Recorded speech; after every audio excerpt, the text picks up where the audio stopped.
إن الحمد لله نحمده ونستعينه ونستغفره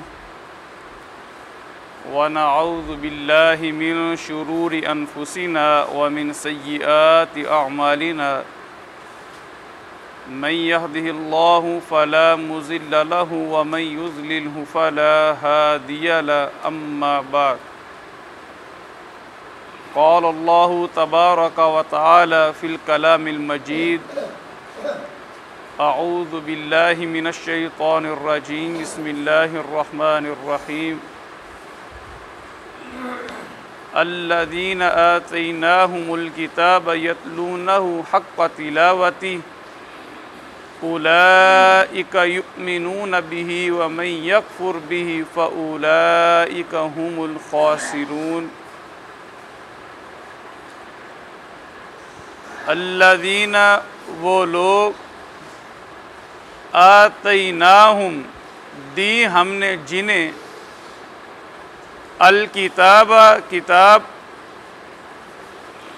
یتلونہ وہ تلاوت کرتے ہیں اس کی حق تلاوتی جیسے اس کی تلاوت کرنے کا حق ہے اولئک یہی لوگ ہیں یؤمنون جو ایمان رکھتے ہیں بھی ساتھ اس کے وَمَن یکفر اور جو کوئی کفر کرے گا بھی ساتھ اس کے فَأُولَئِکَ پس یہی لوگ ہیں ہم الخاسرون جو خسارہ اٹھانے والے ہیں۔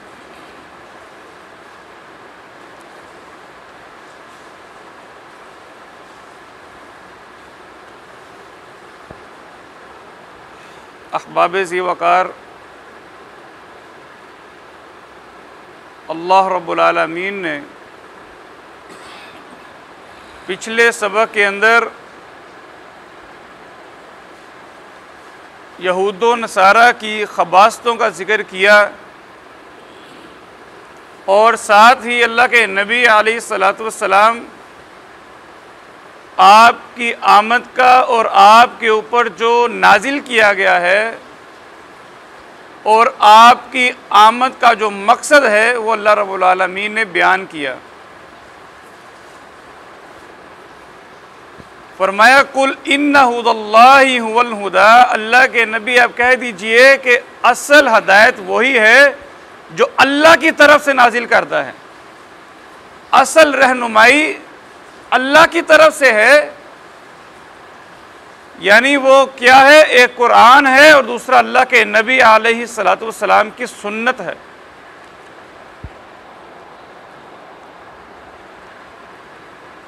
اب قرآن اور سنت کا ہمارے اوپر حق کیا ہے وہ بیان کیا ہے۔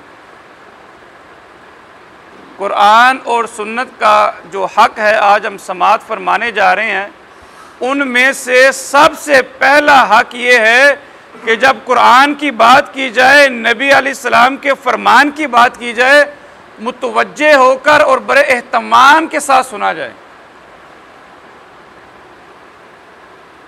چوکس ہو کر اللہ اور اس کے رسول کی بات کو سنا جائے، اور قرآن اور حدیث کی مجلس کے اندر ٹیک لگا کر بیٹھنے سے بھی منع کیا گیا۔ امام مالک رحمہ اللہ کے نبی علیہ السلام کے مصلی پر 70 سال خدمت کی دین کی، 70 سال۔ وہاں پر امام ابو حنیفہ رحمہ اللہ بھی ایک بار امام مالک رحمہ اللہ کی مجلس میں آئے۔ حج کے لیے لوگ آیا کرتے، عمرے کے لیے آیا کرتے، تو ہر ایک کی خواہش ہوا کرتی میں امام مالک سے ضرور مل کے جاؤں۔ ملنے کے لیے آئے، مجلس لگی ہوئی تھی، ایک سائٹ پہ ہو کر ٹیک لگا کر بیٹھے تو امام مالک رحمہ اللہ، اب وہ امام تھے اس وقت کے، مسجد کے اندر وہ پڑھاتے تھے، انہوں نے امام ابو حنیفہ کو جرک دیا کہ آپ اللہ کے نبی کے نام کی محفل ہے قرآن کی۔ امام ابو حنیفہ رحمہ اللہ ناراض ہوئے اور مجلس سے چلے گئے۔ باہر کے ایک ادب ہے کہ جب قرآن اور حدیث کی مجلس ہو پورے اہتمام کے ساتھ سنا جائے، اللہ رب العالمین نے خود اپنے کلام کا حق آج کے سبق میں بیان کیا ہے۔ فرمایا الذین، وہ لوگ آتیناہم، جن کو ہم نے دی ہے الکتاب، یہ کتاب قرآن، جن پر ہم نے یہ قرآن نازل کیا ہے، ان لوگوں سے اللہ رب العالمین مخاطب ہیں۔ فرمایا یتلونہ، وہ اس کتاب کی تلاوت کرتے ہیں، اس کتاب کو پڑھتے ہیں، حق کا تلاوتی، جیسے اس کو تلاوت کرنے کا حق ہے۔ اب اس کتاب کی تلاوت کا حق کیا ہے؟ حضرت عبداللہ بن عمر رضی اللہ تعالی عنہ بیان کرتے ہیں کہ اس کتاب کا حق یہ ہے کہ یہ کتاب جن چیزوں کا کرنے کا حکم دے ان کو بجا لایا جائے، اور جن سے منع کرے ان سے رک جایا جائے۔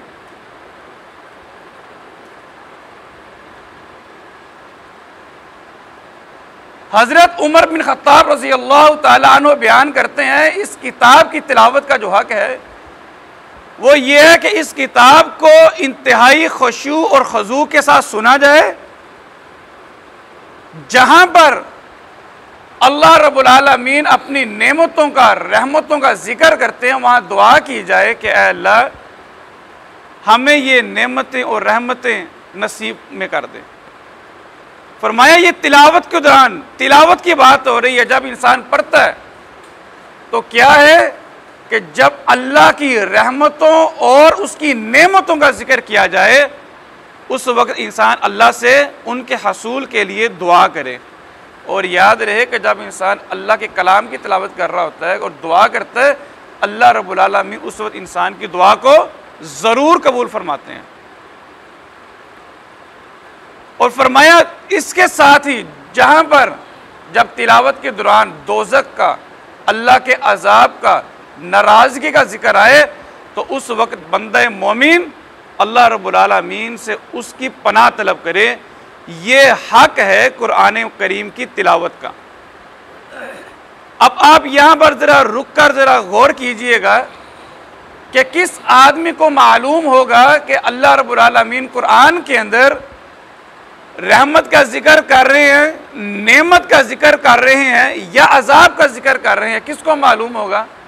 پہلی بات تو یہ ہے کہ جو جاگ کر سنے گا اس کو معلوم ہوگا، اور دوسری بات جس کو سمجھ آ رہی ہوگی کہ کیا کہا جا رہا ہے اس کو معلوم ہوگا، یعنی جس کو ترجمہ آتا ہوگا، جو کتاب کو سمجھتا ہوگا اس کو ہی معلوم ہوگا کہ اللہ رب العالمین یہاں پر رحمت کا ذکر کر رہا ہے یا یہاں پر عذاب کا ذکر کر رہا ہے۔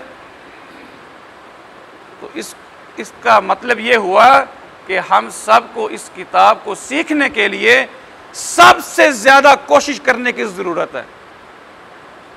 یعنی ہماری زندگی کے اندر کوئی کام بھی اتنا اہم نہیں ہونا چاہیے جتنا اہم اس کتاب کو سیکھنے کے حوالے سے ہونا چاہیے، کیونکہ یہ اصل ہے ہماری زندگی کی، اسی کے اوپر ہماری دنیا اور آخرت منحصر ہے، اسی کے اوپر ہماری کامیابی اور ناکامی کا انحصار ہے۔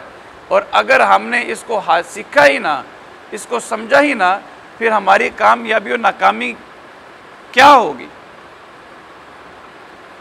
فرمایا حضرت عمر بن خطاب رضی اللہ تعالیٰ عنہ نے کہ جب انسان تلاوت کرے، اللہ کی رحمت اور نعمت کا ذکر آئے تو اس کے حصول کے لیے اللہ سے دعا کرے، جب عذاب اور ناراضگی کا ذکر آئے تو اللہ رب العالمین سے پناہ طلب کرے۔ اسی طرح بعض نے بیان کیا کہ قرآن کریم کی تلاوت کا حق یہ ہے کہ جب انسان اس کی تلاوت کر رہا ہو، جن احکامات کا علم ہو اس پر حتی الامکان عمل کرنے کی کوشش کرے، کوتاہی نہ برتے، غفلت سے کام نہ لے، حتی الامکان پوری کوشش کرے جتنا ہو سکے کہ میں جو اللہ رب العالمین نے حکم نازل کیے میں اللہ کی رضا کے لیے پوری کوشش، پوری جدوجہد کے ساتھ اس کو کرنے کی کوشش کروں گا۔ اور اس کے ساتھ ہی جو متشابہ آیات ہیں ان پر ایمان لے کے آؤں گا، اور جن چیزوں سے اللہ رب العالمین نے روکا ہے ان سے حد الامکان بچنے کی کوشش کروں گا۔ فرمایا الذین، وہ لوگ جو آتیناہم، دی ہم نے جن کو الکتاب کتاب، یعنی اللہ رب العالمین کا لوگوں کے اوپر سب سے بڑا انعام یہ ہے کہ اس نے ہدایت نازل کر دی ہے۔ اب وہ لوگ جو اس ہدایت کو پڑھتے ہیں، جو دعویٰ کرتے ہیں، ان کے لیے کیا ہے کہ جب وہ اس کتاب کو تلاوت کریں تو اس کے حق کو جان لیں۔ یتلونہ، وہ تلاوت کرتے ہیں اس کتاب کی، حق کا تلاوتی، جیسے تلاوت کرنے کا حق ہے۔ اولئک، یہی لوگ ہیں، یؤمنون، جو ایمان رکھتے ہیں، یعنی جو تلاوت کا حق ادا نہیں کرتا وہ اس کتاب کے اوپر ایمان نہیں رکھتا۔ فرمایا اولئک، یہی لوگ ہیں، یؤمنون، جو ایمان رکھتے ہیں، بہی، ساتھ اس کتاب کے، وَمَن یکفر، اور جو کوئی کفر کرے گا، جو کوئی انکار کرے گا۔ اب انکار کا معنی کیا ہے؟ ایک تو معنی یہ ہے کہ بالکل کہہ دے کہ میں اس بات کو نہیں مانتا، دوسرا معنی یہ ہے کہ جانتے ہوئے بھی اس کتاب پر عمل نہ کرے، یہ بھی انکار میں آتا ہے۔ ایک چیز کو جانتا ہے، سمجھتا ہے، معلوم ہو گیا ہے حق یہ ہے، اس کے باوجود اس سے صرف نظر کیے جا رہا ہے، اس سے نظریں چرائے جا رہا ہے، یہ بھی اس کتاب کا انکار ہے۔ اور یاد رکھیے گا کہ جو چیز جتنی زیادہ اہمیت کی حامل ہوتی ہے، جو چیز جتنی بڑی نعمت ہوتی ہے، اس کا سوال بھی اتنا زیادہ ہوتا ہے، اس کا تقاضا بھی اتنا زیادہ ہوتا ہے۔ ہم لوگ مسلمان ہیں، ہمارا دعویٰ یہ ہے کہ قرآن اللہ کی کتاب ہے، ہمارے لیے اس سے بڑھ کر اور کوئی اور چیز ہے؟ اگر نہیں ہے تو پھر سب سے زیادہ ہمارے اوپر اس بات کی ذمہ داری بنتی ہے کہ ہم اس کتاب کو سیکھنے کے لیے، آگے سکھانے کے لیے، اس پر عمل کرنے کے لیے ہم ہر ممکن کوشش کریں اور کسی غفلت کا شکار نہ ہو۔ فرمایا اللہ رب العالمین نے، فرمایا وَمَن یکفر، اور جو انسان کفر کرے گا، بِہِ، میری اس کتاب کا، فَأُولَئِكَ هُمُ الْخَاسِرُونَ، وہ دنیا کے اندر جو بھی کر لیں، نہ دنیا میں کامیاب ہو سکیں گے، نہ آخرت کو کامیاب ہو سکیں گے۔ اب ذرا میں آپ بھائیوں سے ذرا بات کرنا چاہتا ہوں، بہت اہم ہے۔ ہم دیکھتے یہ ہیں کہ دنیا کے اندر جن لوگوں نے اس کتاب کو نہیں مانا، جو کافر ہیں، وہ تو دنیا میں مال و متاع کے حوالے سے بہت آگے ہیں، بلکہ دنیا کے اندر جو ٹاپ پر لوگ ہیں، امیر، وہ تو ہے ہی وہ ہیں جو مسلمان ہی نہیں ہیں۔ تو اللہ رب العالمین نے کہا ہے کہ وہ لوگ خسارہ اٹھانے والے ہیں جو ہماری کتاب کو نہیں مانتے۔ تو یہاں پر دنیاوی اعتبار سے ہم دیکھتے ہیں کہ سب سے کامیاب وہ لوگ ہیں جو کتاب کو نہیں مانتے۔ اس کا معنی کیا ہے؟ عزیز بھائیو، سب سے پہلے سمجھنے کی یہ ضرورت ہے کہ کامیابی ہے کیا؟ کیا کامیابی پیسے کا نام ہے؟ کیا کامیابی عہدے کا نام ہے؟ کامیابی نام ہے اطمینان قلب کا، کہ جس آدمی کو اللہ رب العالمین دنیا کے اندر سکون اور اطمینان عطا کر دیں۔ یعنی آپ دیکھیں، ایک آدمی کے پاس بڑا مال ہے، وہ رات کو سکون اور چین کی نیند نہیں لے پاتا، اس کے مال کو اس کا کیا فائدہ؟ بہت سارے ایسے لوگ ہیں جو بڑے امیر ہیں، رات کو سوتے ہوئے نیند کی گولیاں کھانی پڑتی ہیں، ٹینشن بہت زیادہ ہے، پریشانی بہت زیادہ ہے۔ کیا ایسا آدمی کامیاب ہے؟ کامیاب وہ آدمی ہے جس آدمی کا دل مطمئن ہے، جس آدمی کو سکون مل گیا ہے، سکھ اور چین کی زندگی میسر آ گئی ہے، وہ آدمی اصل کامیاب ہے۔ ایک درویش ایک نہر کے کنارے پر ٹکر ہے، اس کے پاس ٹکر، وہ پانی پر بھگو کر کھا رہا ہے۔ پرانے وقت تھے، بادشاہ کا گزر ہوا، اس نے کہا درویش تیری کیسی زندگی ہے، بتا کیا حساب تب چل رہا ہے زندگی کا؟ اس نے کہا جو لذت زندگی کی ہم لوگوں کو میسر ہے، اگر تم لوگوں کو معلوم ہو جائے اور تم لوگ اپنے گوروں سمیت لشکر سمیت ہمارے اوپر حملہ آور ہو جاؤ، یعنی ہم لوگوں نے کسی کا حق نہیں کھایا، ہم نے اللہ رب العالمین کے احکامات پر عمل کرتے ہوئے جو اللہ نے عطا کیے شکر بجا لاتے ہیں اور کھاتے ہیں، سکھ اور چین کی زندگی گزارتے ہیں۔ اور وہ لوگ جو دنیا کے دور میں لگے ہوئے ہیں، نہ حلال کو دیکھتے ہیں نہ حرام کو دیکھتے ہیں، وہ لوگ دنیا کا مال کمائی جاتے ہیں، ان کی ہرس ختم ہونے کا نام نہیں لیتی۔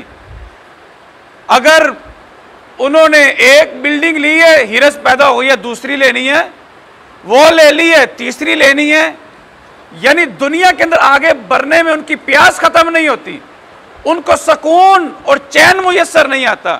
اور سکون اور چین صرف اس آدمی کو میسر آتا ہے جو صرف اور صرف اللہ کی رضا کے لیے زندگی گزارتا ہے، اس کے احکامات پر عمل کرتا ہے۔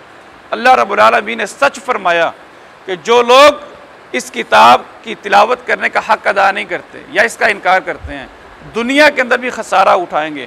دنیا میں خسارہ سب سے بڑا یہ ہے، مال بھی ہوگا، اولاد بھی ہوگی، ہر چیز میسر ہوگی، مگر کیا نہیں ہوگا؟ سکون نہیں ہوگا۔ سکون کیوں نہیں ہوگا؟ انہوں نے صحیح معنوں میں کتاب اللہ پر عمل نہیں کیا ہوگا۔ اور آخرت کے اندر کیا انجام ہے؟ آخرت کے اندر ان کے اعمال کی بدولت ان کے ساتھ اللہ رب العالمین سلوک کریں گے، اچھا کیا ہوگا اچھا پائیں گے، برا کیا ہوگا برا پائیں گے۔ اللہ رب العالمین سے دعا ہے وہ ہم کو دنیا اور آخرت کے اندر اپنے ہاں سرخرو ہونے کی توفیق نصیب فرمائے۔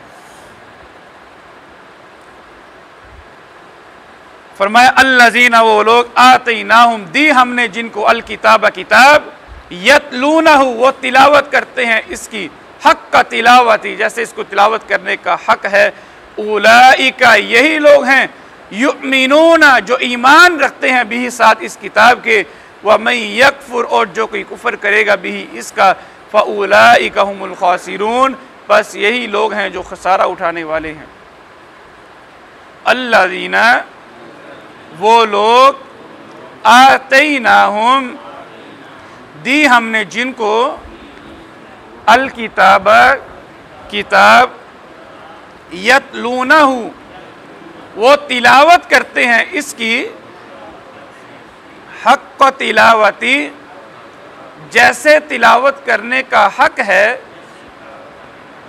اولئک، یہی لوگ ہیں، یؤمنون، جو ایمان رکھتے ہیں، بھی، ساتھ اس کے، وَمَن یکفر، اور جو کوئی کفر کرے گا، بھی، ساتھ اس کے، فَأُولَئِکَ، بس یہی لوگ ہیں، ہم، یہی، الخاسرون، خسارہ اٹھانے والے۔ الذین، وہ لوگ، آتیناہم، دی ہم نے جن کو، الکتاب، کتاب، یتلونہ، وہ تلاوت کرتے ہیں اس کی، حق تلاوتی، جیسے تلاوت کرنے کا حق ہے، اولئک، یہی لوگ ہیں، یؤمنون، جو ایمان رکھتے ہیں، بھی، ساتھ اس کے، وَمَن یکفر، اور جو کوئی کفر کرے گا، بھی، ساتھ اس کے، فَأُولَئِکَ، بس یہی لوگ ہیں، ہم، یہی، الخاسرون، خسارہ اٹھانے والے۔